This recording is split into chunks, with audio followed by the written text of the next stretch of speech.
Olá e boas-vindas a mais um Guia Explicativo.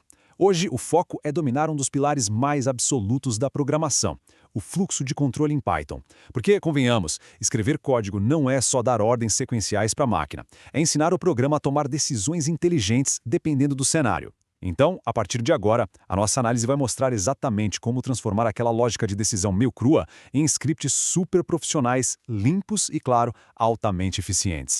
Para garantir que a gente siga um caminho lógico, indo do conceito até a aplicação real, a agenda passa por 1. Introdução às decisões. 2. Refinando a lógica condicional.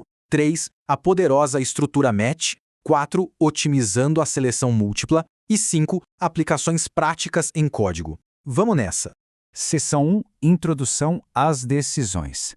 Para começar, vamos dar uma olhada nos blocos de construção essenciais de qualquer tomada de decisão.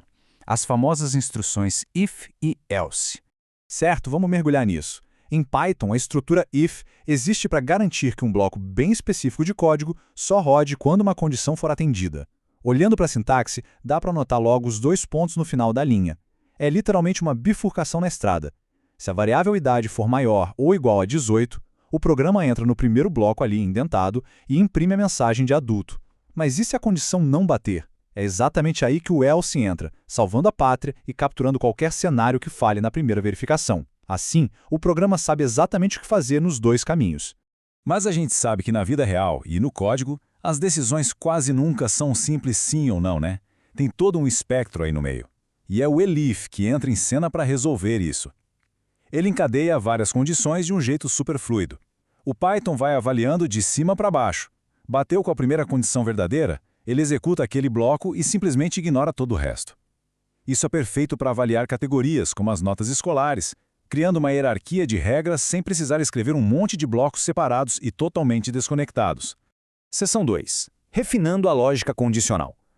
Entender a base é ótimo, claro, mas no dia a dia de desenvolvimento é preciso lidar com regras de negócios bem mais parrudas e cheias de camadas. Tem horas que uma condição depende 100% de outra. Vamos pensar num sistema de controle de acesso. Primeiro a gente checa a idade. Só depois, já dentro dessa regra, é que a gente verifica se a pessoa tem uma identidade válida. Isso é o que chamamos de ifs aninhados. Mas olha, cabe um aviso profissional muito importante aqui. Ficar aninhando blocos de código profundamente, criando vários níveis, pode transformar tudo num verdadeiro código espaguete. E ninguém quer um pesadelo na hora de dar manutenção. A clareza tem que vir sempre em primeiro lugar. E falando em clareza, para aquelas decisões binárias e super simples, o Python traz uma carta na manga fantástica, a expressão ternária. A estrutura tem uma sintaxe tão direta que a gente lê como valor verdadeiro, if condição, else valor falso. Nota-se como ela comprime lindamente uma verificação inteira de if e else numa única linha de código. É super conciso, vai direto ao ponto e é uma mão na roda para atribuir valores a variáveis de um jeito bem ágil. Agora surge aquela dúvida inevitável na cabeça de qualquer dev. Como simplificar múltiplas verificações quando o número de possibilidades começa a crescer absurdamente? Porque vamos ser sinceros, escrever dezenas de linhas de elif não só deixa o script uma bagunça, mas também testa a paciência de qualquer colega que for ler esse código depois. Seção 3. A poderosa estrutura match. Bom, a resposta para essa dor de cabeça de simplificação chegou com o Python 3.10. É a estrutura match, uma solução elegantíssima que a comunidade já pedia há bastante tempo. O match funciona de um jeito bem parecido com aquele famoso switch case que a gente vê em outras linguagens. Ele organiza essas seleções múltiplas com uma sintaxe que é absurda de tão limpa. A gente avalia uma variável base, seguida de 2 pontos, e cada case vai representar um valor específico que queremos tratar. E repara no sublinhado lá no final. Ele funciona como o else padrão, um verdadeiro pega-tudo, para qualquer valor que não tenha dado match com nenhum dos casos ali de cima. Agora, o que é realmente sensacional de observar aqui é como o Python lida com várias correspondências num bloco só. O uso do operador pipe, essa barra vertical separando as aspas, consegue unificar várias opções válidas num único case. Então, se a cor for verde, verde ou azul, a mesmíssima instrução vai ser executada de uma vez. É simplesmente o fim da repetição desnecessária de código. Resumindo a ópera, a estrutura match sobe o nível da arquitetura do código de um jeito incrível. Ela não só deixa o controle de fluxo muito mais simples, como permite desempacotar tuplas e listas direto ali na verificação. É, sem dúvida, a escolha ideal para manter o script impecável quando o programa precisa reagir a um monte de cenários diferentes. Seção 4. Otimizando a seleção múltipla.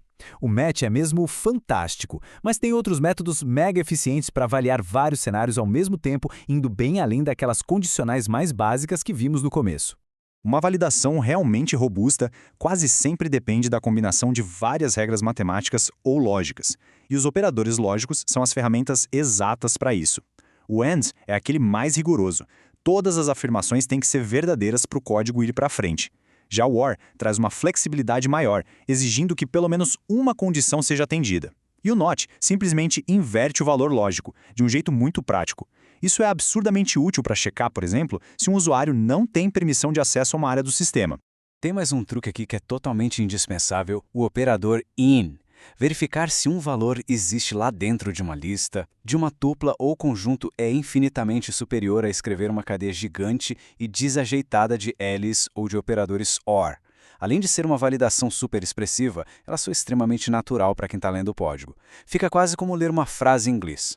Isso ilustra de forma brilhante a evolução no jeito de pensar de quem desenvolve.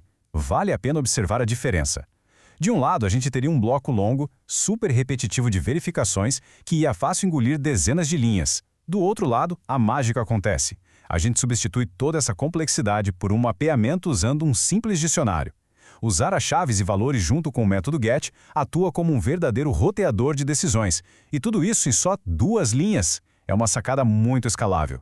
Se precisar de mais opções no futuro, é só colocar um item novo no dicionário, sem nem precisar mexer na lógica principal. Seção 5. Aplicações práticas em código.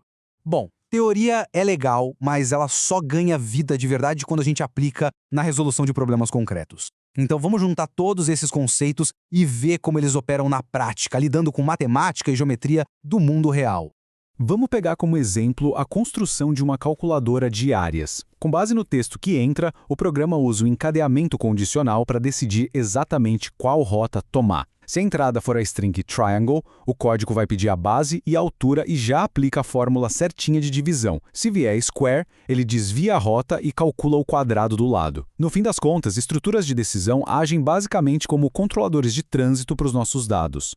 Mas dá para ir ainda mais fundo usando os operadores lógicos. Por exemplo, como verificar se 3 medidas aleatórias podem mesmo formar um triângulo de verdade? A matemática exige que a soma de 2 lados quaisquer seja sempre maior que o terceiro lado. Para passar essa regra de desigualdade para o código de forma limpa, a gente pega os operadores relacionais e junta tudo com o AND. Assim, dá para avaliar as 3 combinações possíveis de uma vez só dentro de um único if extremamente robusto. E a lógica atinge um nível ainda mais alto quando tentamos identificar um triângulo retângulo.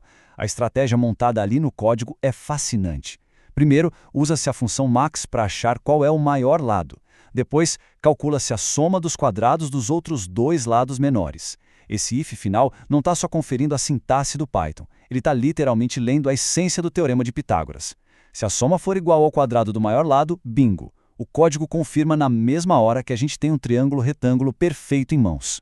E para fechar essa parte prática, quando lidamos com inequações lineares, as estruturas aninhadas mostram todo o seu poder para segurar as pontas nos casos extremos, os famosos edge cases.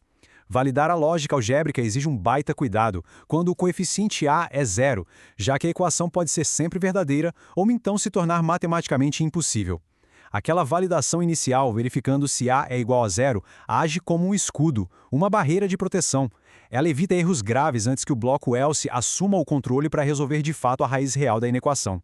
Chegamos ao fim da nossa análise de hoje. E a pergunta que fica piscando na tela é: como essas estruturas vão transformar os próximos códigos a serem desenvolvidos? Cada instrução condicional, cada match e cada operador lógico que destrinchamos aqui formam um vocabulário base para escrever soluções definitivas. Entendendo a fundo essas ferramentas de controle de fluxo, a forma de arquitetar scripts muda da água para o vinho. É o caminho certo para construir um código que não só funciona, mas que impressiona pela clareza, segurança e elegância profissional. Agradecemos muito a companhia e até o próximo Guia Explicativo.